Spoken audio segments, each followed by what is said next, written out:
शिवम त्यागी की बारी है बोलने की। तो अब जरा इस डिस्पैरिटी पर आप क्या कहेंगे? इसमें आप राजस्थान की अगर बात करते हैं तो फिर आप मध्य प्रदेश को भी नहीं भूलेंगे, बिहार को भी नहीं भूलेंगे। मुझे लगता है कोई किसी को भूल नहीं रहा है। डिस्पैरिटी की जहां तक बात है, आग बंद लग रहा है, डिस्पैरिटी की जहां तक बात है, मुझे लगता है कोई किसी को नहीं बोल रहा है। लेकिन यहां पर महत्वपूर्ण बात यह है मीनाक्षी जी कि राजस्थान श्रीगंगानगर में सबसे महंगा पेट्रोल है। नवंबर 3 को केंद्र सरकार ने 5 रुपए और 10 रुपए रिस्पेक्टिवली डीजल और पेट्रोल पे कम किए। राज्यों से रिक्वेस्ट की गई, सभी राज्यों ने कम किए। उसके बाद भी कुछ एक ऐसे राज्य हैं जिन्होंने वो नहीं किए। एग्जाम्पल के तौर पर मैं आपको बताता हूं, गुजरात में पिछले 6 महीने में जो रेट कम हुए उसमें करीब गुजरात सरकार को 2,500 करोड़ का नुकसान लगा। वहीं पर करीब महाराष्ट्र की अगर मैं बात करूं या फिर बंगाल की बात करूं तो करीब 4,500 करोड़ का प्रॉफिट उन्होंने उस राजस्व से बनाया। अगर प्रधानमंत्री जी के कहने पर वो शायद कम करते तो मुझे लगता है जनता को फायदा होता। अब रेस्पेक्टिवली इस बात पर आ जाते हैं कि ममता दीदी ने कहा, उनसे जब सवाल पूछा गया तो उन्होंने कहा कि हमने जीएसटी में 1 रुपया कम कर दिया जी, हम 1 रुपया पहले कम कर चुके हैं और 1500 करोड़ रुपए का उससे हमें नुकसान हो गया है। महत्वपूर्ण बात यहां पर यह है, आम्फन तूफान आया, केंद्र से पैसा चाहिए, पैसा चाहिए, पैसा चाहिए, पैसा उनका है। मैं इस चीज को नहीं कह रहा हूं कि मांगने में कोई परेशानी है। वैक्सीनेशन की बात आई तो केजरीवाल जी किस तरीके से कह रहे थे कि तमाम चीजें हमें केंद्र से चाहिए। केंद्र की एक बाय एंड लार्ज रिस्पॉन्सिबिलिटी है। मैं बिल्कुल नहीं कह रहा हूं कि टैक्सेस पर आपको बायस्ड होने की आवश्यकता है, लेकिन यह समय की मांग है। राज्य की जो जनता है वो आपकी जनता है, उन्होंने आपको वोट दिया है और आपके प्रति उनकी एक जिम्मेदारी है। अब इंपॉर्टेंट बात पर आते हैं। यह कहा गया कि लिकर को यानी कि शराब को और तेल को कंपैरिजन नहीं कर सकते। बिल्कुल नहीं कर सकते सर, लेकिन ये प्रायोरिटी तो सेट कर रहा है ना कि क्या आप सस्ता कर रहे हो, क्या आप महंगा कर रहे हो। हेलो, कौन बोल रहे हैं? मैं अरविंद केजरीवाल बोल रहा हूं जी। आधा पौवा बोतल सब पहुंचवा दूंगा घर पे 50% रेट पे, एक छोड़ दो, एक के साथ 2 ले लो। ये सब नहीं चल सकता ना जनता। और मैं एक और शुभकामनाएं देना चाहूंगा विपक्ष को कि आपको बहुत बहुत शुभकामनाएं कि एटलीस्ट आज डीजल पेट्रोल पर बात हो रही है। लेकिन मैं वो शुभकामनाएं वापस अगले पल ले लेता हूं। इतना इनकॉम्पिटेंट आप हैं कि आज भी इस देश के प्रधानमंत्री ने जब उस मुद्दे पर बात की तब इस बात पर डिबेट हुई, वरना आप उसको वहां पर भी नहीं ला पाए। आप डिबेट मेरा दे रहे थे क्यों? क्योंकि आप में इतना दम ही नहीं है, आप कर ही नहीं पाते, आप बात ही नहीं करते। पूरी हर डिबेट के बीच में इतना, हर डिबेट के बीच में आप इतना बरगलाते थे डीजल पेट्रोल। आज मैं पूरी उम्मीद करता हूं कि आप सारा डेटा लेकर आए होंगे और यहां आज आप बताएंगे कि फायदा नुकसान किसका है। बताइए। सबसे पहली चीज सुनील अलग जी ने बिल्कुल सही बात कही है। डेटा बताइए। आप सुनिए पहले, डेटा बताइए। सुनील अलग जी ने, साधना आपकी अभी चांस नहीं है, सब अपनी अपनी बारी पर बोले, दर्शकों को समझ में आएगा। बहुत बड़ा मेहमानों का पैनल है हमारे साथ। मैं बोलता हूं, देखिए सुनिए विवेक, आप जब अपनी बात रख रहे हैं तो मैं केरल का आंकड़ा भी रख दूं। साधना जी प्लीज थोड़ा सा डेकोरम रखें, सभी लोग अपनी अपनी बारी पर बोले। केरल में राज्य सरकार 27 रुपए 24 पैसे जनता से कमाती है पेट्रोल और डीजल पर। चलिए अब आप बताएं। अब मैं बोलता हूं। देखिए, सबसे पहली चीज है, मैं सुनील अलग जी से बिल्कुल अग्री करता हूं व्हेन ही इज सेइंग कि पेट्रोल डीजल का कंपैरिजन लिकर के साथ टोटली अनफेयर है। There is absolutely no relation, they are 2 different products. एक कंपल्शन है, दूसरा अभी भी लग्जरी है एक तरीके से, सीधी सी बात है। दूसरी बात, ये जो एक्साइज को के वेरिएशंस करे गए हैं लिकर में, जहां तक हमने स्टडी किया, this is in the upper and sections.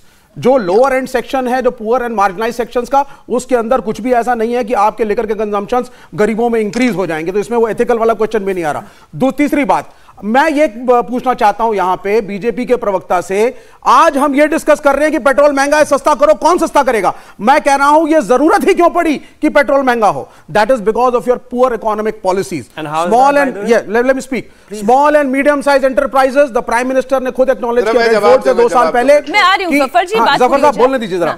Honourable prime minister of India ने एक्नॉलेज किया small and medium size enterprises was not doing well, इसलिए 100% एफडीआई के बदले भारत को आत्मनिर्भर होना पड़ेगा। ये प्राइम मिनिस्टर के शब्द हैं। हमने बिल्कुल ही फिनिश ऑफ कर दिया। वो देश जिसके अंदर मैन्युफैक्चरिंग नहीं होगी, वो देश कभी स्ट्रांग नहीं हो सकता इकोनॉमिकली। हमारे जितने कॉम्पिटिटिव देश हैं उनकी मैन्युफैक्चरिंग बहुत स्ट्रांग है। तो इसको डिबेट को ये कहना पेट्रोल बढ़ गया साहब, अब केंद्र कम करेगा या राज्य कम करेगा? आपने करा क्या? आपने लिक्विडिटी इन द मार्केट को खत्म किया। सबसे पहले आप नोटबंदी लाए, फिर आप जीएसटी लाए, आपने मार्केट को कोलैप्स कराया, आप क्राइसिस में आए, अब आप कह रहे हैं हमारी रिस्पॉन्सिबिलिटी नहीं है मोदी साहब की। सुनिए विवेक जी, सुनिए, यूपीए सरकार ने बजट से तेल विपणन कंपनियों को सीधा सब्सिडी देने की बजाय राजकोषीय घाटे को नियंत्रित करने के लिए स्टेट फ्यूल रिटेलर्स से कितने लाख करोड़ रुपए के ऑयल बॉन्ड जारी किए थे, और इस ऑयल बॉन्ड की वजह से कितना घाटा केंद्र सरकार अभी भी उसका भरण पोषण कर रही है, ये भी एक तर्क है। इस पर हम करेंगे चर्चा, लेकिन उससे पहले जफर जी आप पर काउंट। हाँ जी जफर जी। देखिए मैं बीच में किसी को इंटरप्ट नहीं करता, इसलिए मैं उम्मीद करता हूं कोई इंटरप्ट नहीं करेगा। पहली बात तो ये कह रहे हैं कि इकोनॉमिक पॉलिसी आत्मनिर्भर, अरे भाई आत्मनिर्भर प्रधानमंत्री जी ने इसीलिए आह्वान दिया ना कि लोगों ने फिक्र नहीं की थी देश को आत्मनिर्भर बनाना। बाकी जो कंट्री आत्मनिर्भर नहीं उसकी हालत देखिए हर दिन पेचीदा होती जा रही है। आज हमारी इकोनॉमी बहुत स्ट्रांग और साउंड इकोनॉमी है। आज अगर आप मैक्रो इकोनॉमी, आप इकोनॉमी की बात कर रहे हैं, इकोनॉमिस्ट बैठे हैं, सुनील जी है, उनसे पूछ लीजिए। आज मैक्रो इकोनॉमिक पैरामीटर्स पे बात कीजिए, आप बैलेंस ऑफ पेमेंट देखिए, आज आप देखिए हमारा रिजर्व्स कितना है, आज हमारे करंट अकाउंट डेफिसिट क्या है, जरा कंपेयर कीजिए जरा सा उसके। तो बिना देखे बिना बेमतलब के बात मत की। और आत्मनिर्भर का जो आह्वान दिया, एक मिनट, आह्वान दिया है आदरणीय पर, अरे एक मिनट, बीच में नहीं बोले, बीच में नहीं बोला था, आपके एक वर्ड भी नहीं बोला था। आदरणीय प्रधानमंत्री जी ने आह्वान दिया इसलिए कि इस देश को जरूरत है।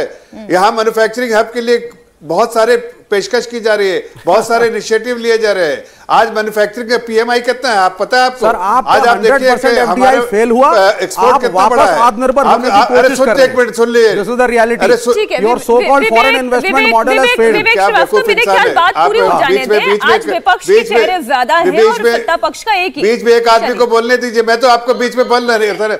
ऐसी क्या मजबूरी होती है कि आप बता दीजिए? सुन नहीं सकते क्या? मैं एक छोटे से ब्रेक एक मिनट सुनिए, आपको क्यों बता दें? आप पूछ रहे हैं, बता दें आपसे। अरे आप हमें जब मौका मिला आप बोल रहे हैं, हम आप कुछ भी बोलते हैं, बेवकूफी वाली बात करते तो भी सुनता हूं। अच्छा ठीक है जफर जी, मैं लौटूंगी आपके पास। मैं आम आदमी पार्टी की भी राय ले लूं।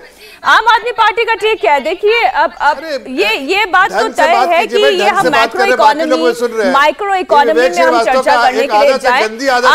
आम दर्शक ये समझना चाहता है, आम जनता ये समझना चाहती है कि उसके पॉकेट पर कितना भार है और उसके पॉकेट को कितनी राहत है। तो ये राहत देने के काम केंद्र और राज्य सरकार को तो मिलकर करना होगा, किसी एक से तो होगा नहीं, ये बात तय है। ऋतुराज देखिए, सबसे इंपॉर्टेंट बात यह है कि फ्यूल प्राइस लगातार रोज बढ़ रहा है, रोज बढ़ रहा है, रोज बढ़ रहा है, रोज बढ़ रहा है। यह कहते हैं कि स्टेट को कम कर देना चाहिए। आप एक चीज समझिए कि दिल्ली के मुख्यमंत्री अरविंद केजरीवाल जी 2014 के अंदर में 20% हमारा वैट था फ्यूल के ऊपर में, आज 19%, 19.4% कर दिया, यानी कि उसको भी कम कर दिया। अब एक चीज देखिए कि लगातार सेंट्रल एक्साइज बढ़ रहा है, स्टेट अपना टैक्स कम कर रही है, और जब भी बात गरीब को राहत देने की बात आती है, पंक्ति में खड़े हुए अंतिम व्यक्ति की बात आती है, तो माननीय मुख्यमंत्री अरविंद केजरीवाल जी सबसे आगे बढ़कर के लोगों को राहत देते हैं। और एक चीज सबको पता है कि दिल्ली की जो इकोनॉमी है वो सर्विस बेस्ड इकोनॉमी है। दूसरे राज्यों की तरह हमारे पास प्राइमरी सेक्टर और इंडस्ट्रियल सेक्टर से रेवेन्यू नहीं आता है। ये जानते हुए कि केंद्र सरकार से कोई मदद नहीं मिलती है, कंप्लीटली सर्विस बेस्ड इकोनॉमी होते हुए कंप्लीटली सारा का सारा जो हम स्कूल बना रहे हैं, अस्पताल बना रहे हैं, पब्लिक को जो बेनिफिट्स दे रहे हैं, वो सारा पैसा हम वैट से कमाते हैं। फिर भी पूरे देश के अंदर में सबसे सस्ता वैट, सबसे कम रेवेन्यू दिल्ली की सरकार ले रही है।